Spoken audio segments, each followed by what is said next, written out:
भाइयों एवं बहनों, आज यहाँ मुझे आशीर्वाद देने के लिए आए हैं और आज आप लोग भी इनको सुनकर जाएंगे।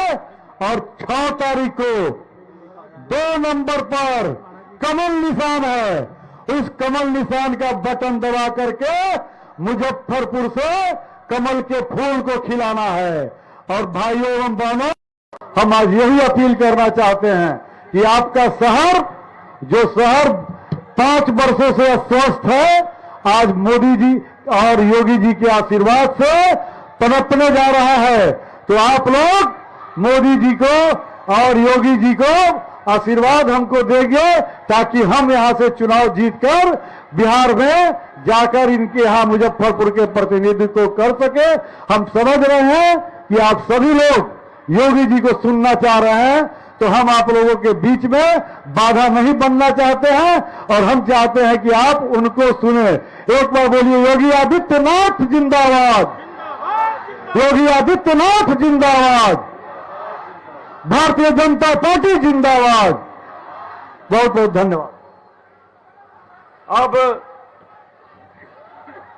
भारत माता की, भारत माता की जय जय सिया राम, जय जय सिया राम।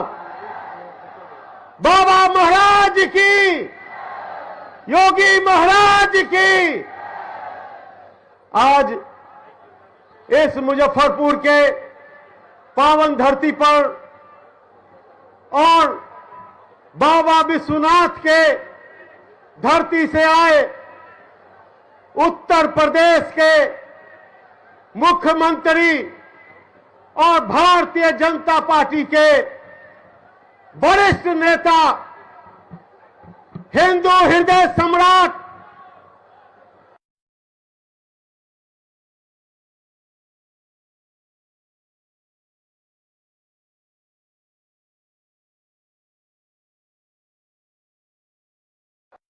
योगी महाराज जी का स्वागत करते हैं, अभिनंदन करते हैं। योगी महाराज की, योगी महाराज की। अब हम आदरणीय महाराज जी से आग्रह करते हैं कि वो आके इस बाबा के तमाम सपूतों को अपना आशीर्वचन दे।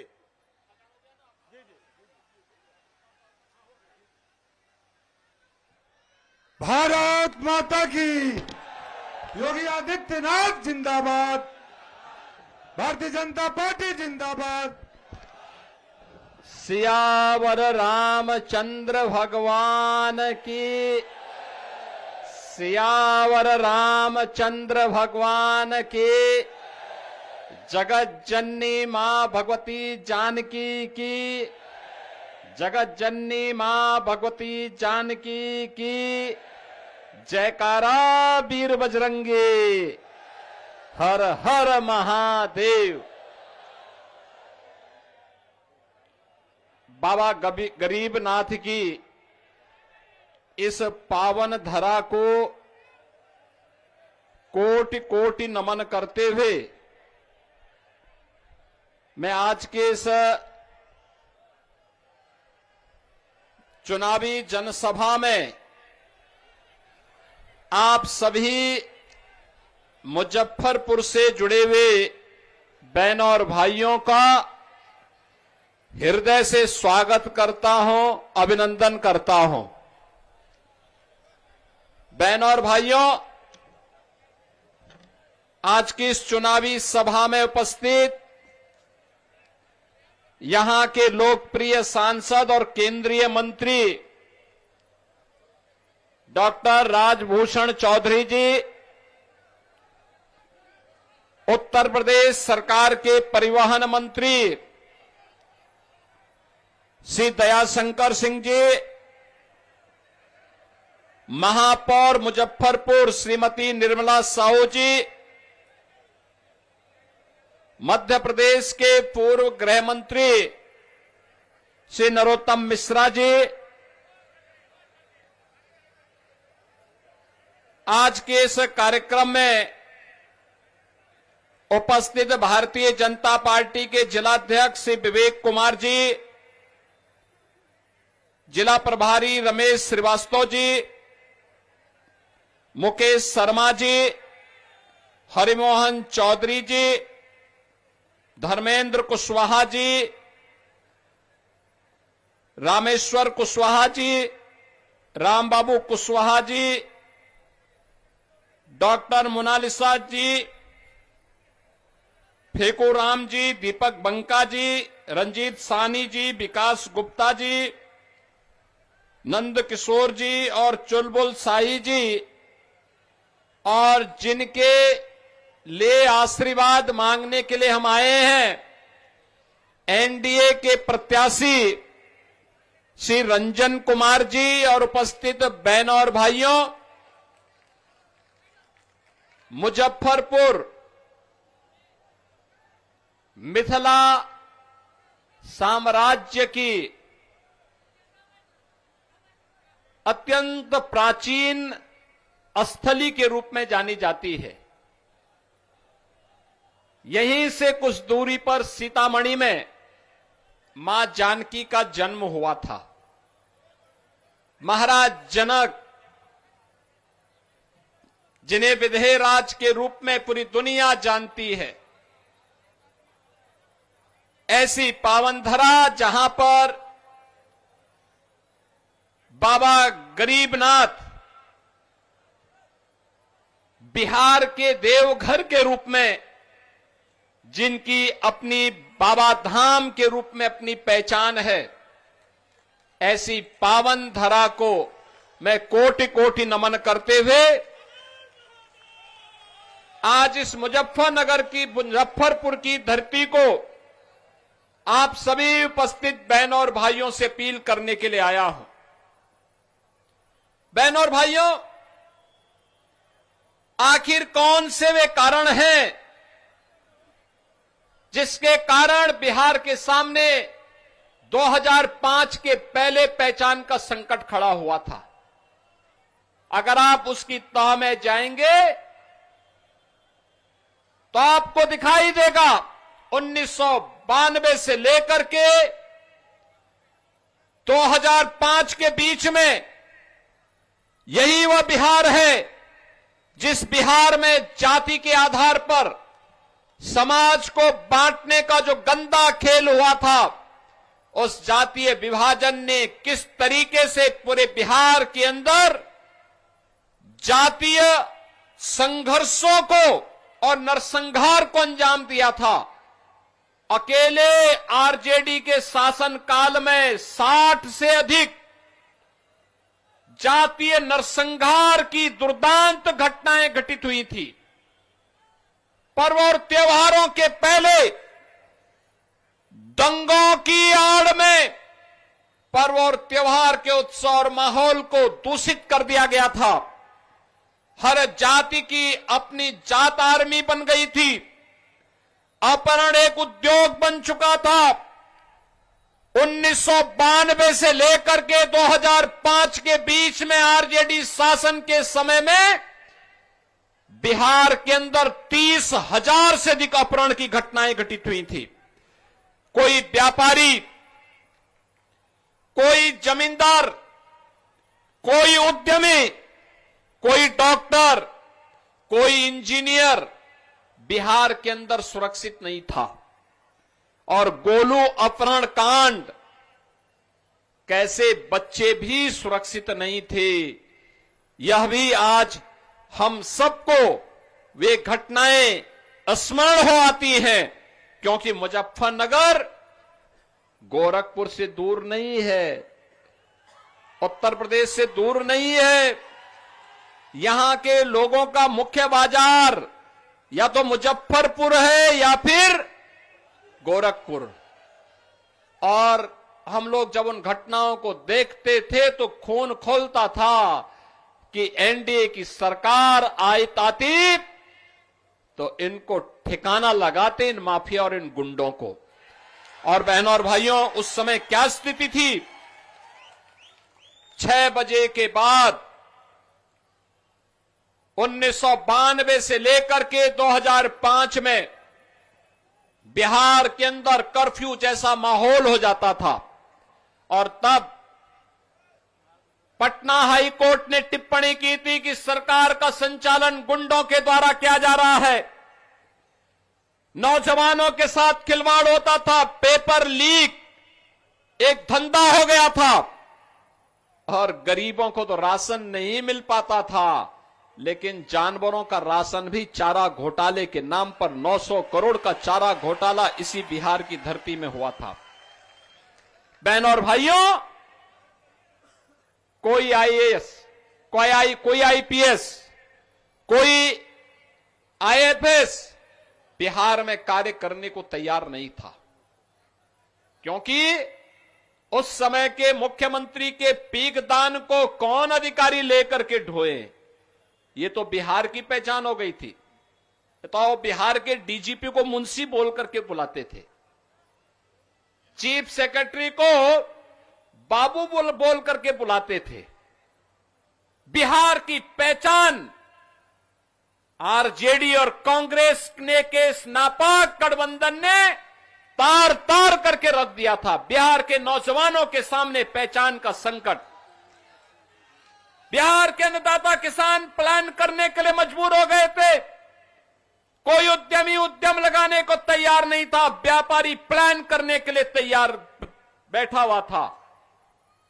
और बिहार के अंदर विकास के कार्यों के लिए जब कोई व्यक्ति कहता था कि सड़क बननी चाहिए, तो लोग कहते थे नहीं नहीं सड़क मत बनाओ, सड़क बनेगी तो ऐसा ना हो कि तुम्हारे गलत कार्यों को रोकने के लिए पुलिस आ जाएगी, यही तो बोला जाता था ना बिहार के पास।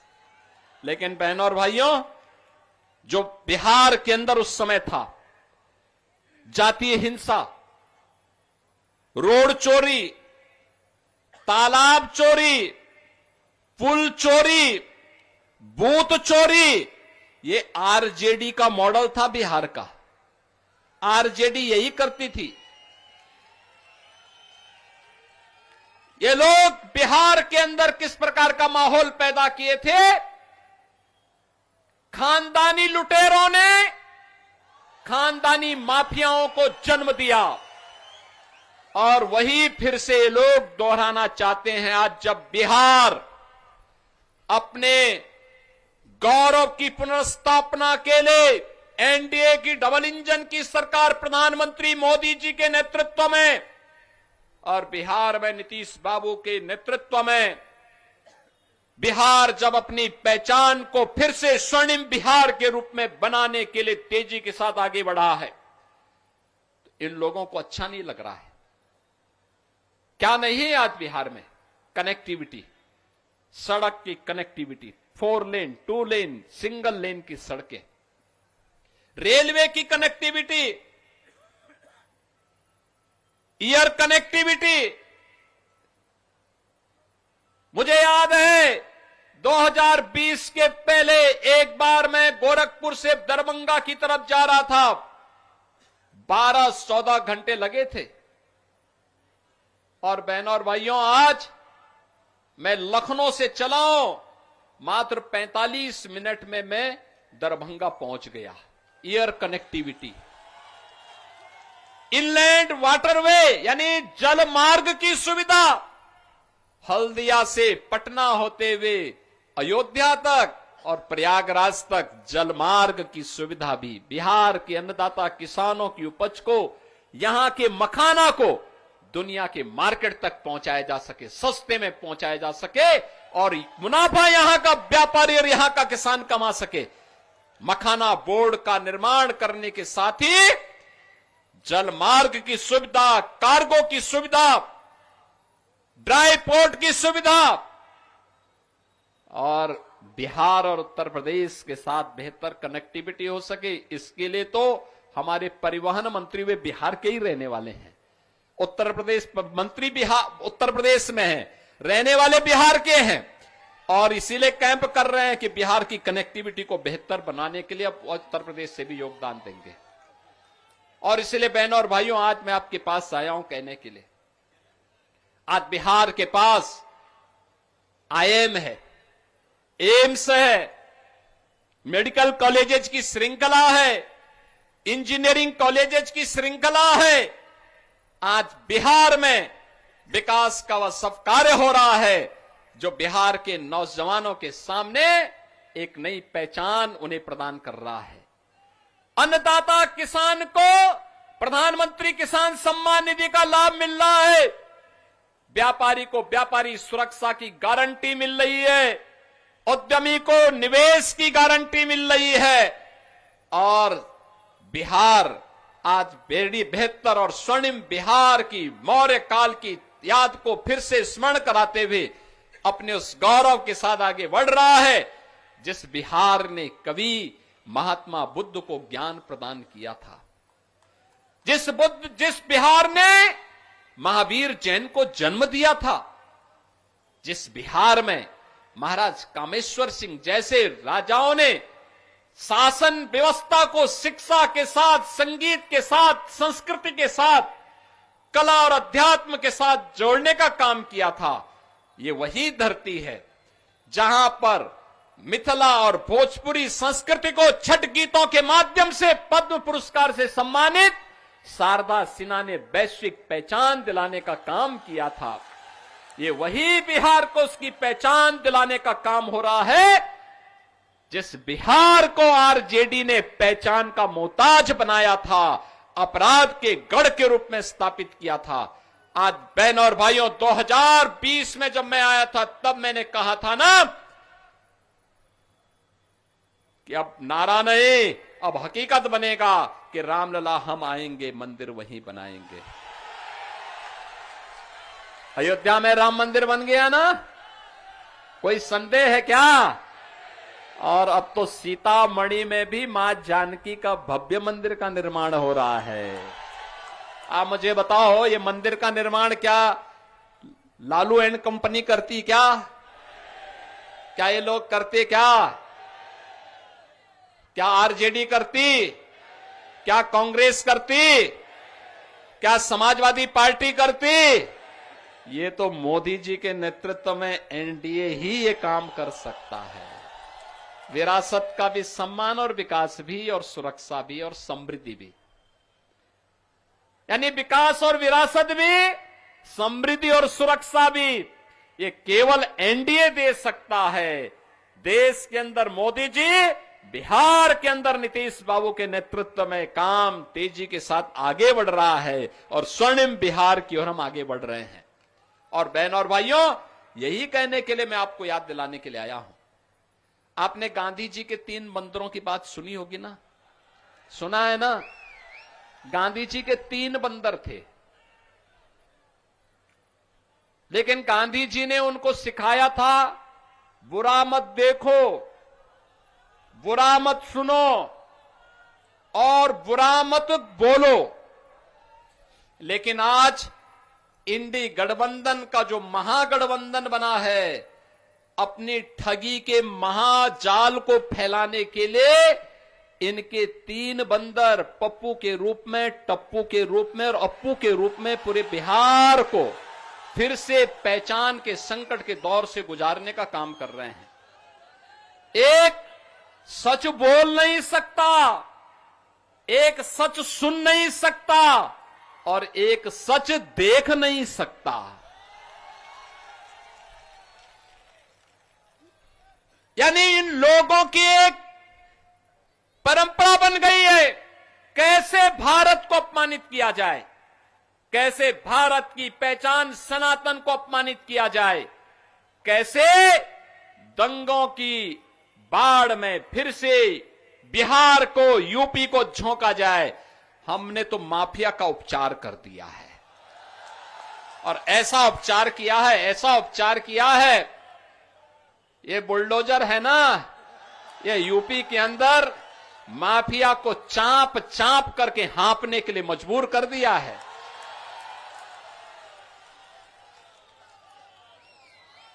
माफिया अब वहां पे जहन्नुम की यात्रा में जा चुका है।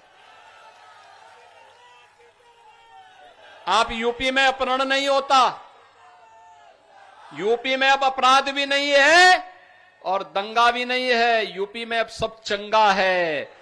और उसी चंगा के लिए आज आपका आह्वान करने के लिए आए हैं कि एनडीए ही बिहार को स्वर्णिम बिहार बना करके चंगा करने का काम करेगी। लेकिन इसके लिए बिहार में एनडीए की सरकार चाहिए। एनडीए के लिए मुजफ्फरपुर से रंजन कुमार चाहिए। सहमत है ना? सहमत है ना? सब लोग सहमत है ना? देखो, बीजेपी का मतलब, एनडीए का मतलब, जहां पे विरासत की भी पहचान हो, मां जानकी का मंदिर बनेगा, भगवान बुद्ध की विरासत को आगे बढ़ाने का काम होगा, भगवान महावीर की विरासत को आगे बढ़ाने का काम होगा, विद्यापति की धरती को फिर से एक नई पहचान दिलाई जाएगी, महाराज कामेश्वर सिंह की परंपरा को फिर से उन्नत किया जाएगा, और शारदा सिन्हा की मिथिला और भोजपुरी की संस्कृति को फिर से वैश्विक पहचान दिलाने के लिए आज मोदी जी के नेतृत्व में जो काम प्रारंभ हुआ है उसको भी सम्मान दिलाया जाएगा। माखाना बोर्ड बनाकर के उद्यमी को, व्यापारी को सम्मान करवाया जाएगा। अनेक युवाओं को कार्य करने का अवसर प्राप्त होगा। आज बिहार में नौकरी भी है, रोजगार भी है, किसान को सम्मान है, सुरक्षा भी है। आज उद्यमी बिहार के अंदर निवेश करने के लिए इच्छुक है, आना चाहता है, इमर्जिंग टेक्नोलॉजी को लेकर के आना चाहता है, लेकिन इसके लिए बिहार के नौजवानों को फिर से अंगड़ाई लेनी होगी। बड़ा प्रतिभाशाली है हमारा बिहार का नौजवान, जहां जाता है अपनी प्रतिभा का छाप छोड़ता है, अपनी प्रतिभा का छाप छोड़ता है। दुनिया के अंदर जहां कहीं गया, प्रशासन में, पुलिस में, व्यवस्था के किसी वो टेक्नोक्रेट के रूप में, किसी भी अन्य रूप में, अपनी पहचान से पूरे क्षेत्र को, हर नागरिक को अभिभूत करता है। और बहनों और भाइयों, ये आरजेडी, ये कांग्रेस, इनके जितने सहयोगी हैं, ये तो बिहार के विकास के ग्रहण हैं, ग्रहण। इनको आने नहीं देना है, हरगिज आने नहीं देना है। ये लोग जाति के नाम पर फिर से लड़ाएंगे, माफियाज को यहां पे प्रश्रय देंगे, उन्हें अपना शागिर्द बनाएंगे, लेकिन हमें बंटना नहीं है। बटेंगे तो एक रहेंगे तो सेफ रहेंगे, एक रहेंगे सेफ रहेंगे। और यह कार्य केवल एनडीए कर सकता है। और इसलिए बहनों और भाइयों, 6 नवंबर को होने वाले चुनाव में रंजन कुमार को भारी बहुमत से विजयी बना करके भेजना है। बना के भेजेंगे, आशीर्वाद मिलेगा। दोनों हाथ उठा करके थोड़ा बोलिए, दोनों हाथ उठा करके, दोनों हाथ, जहां तक मेरी आवाज जा रही है, दोनों हाथ उठा करके रंजन कुमार को विजयी बनाएंगे। लेकिन ये तभी होगा जब आज से लेकर के 6 नवंबर तक घर घर जाकर के एक एक मतदाता को मतदान करने के लिए आप लेकर के जाएंगे और कमल चुनाव चिन्ह पर भारी बहुमत से विजयी बनाने में योगदान देंगे ना? सहमत हैं? तो मेरे साथ बोलेंगे, भारत माता की, भारत माता की, भारत माता की, जय श्री राम, जय श्री राम। नमः पार्वती पतिये हर हर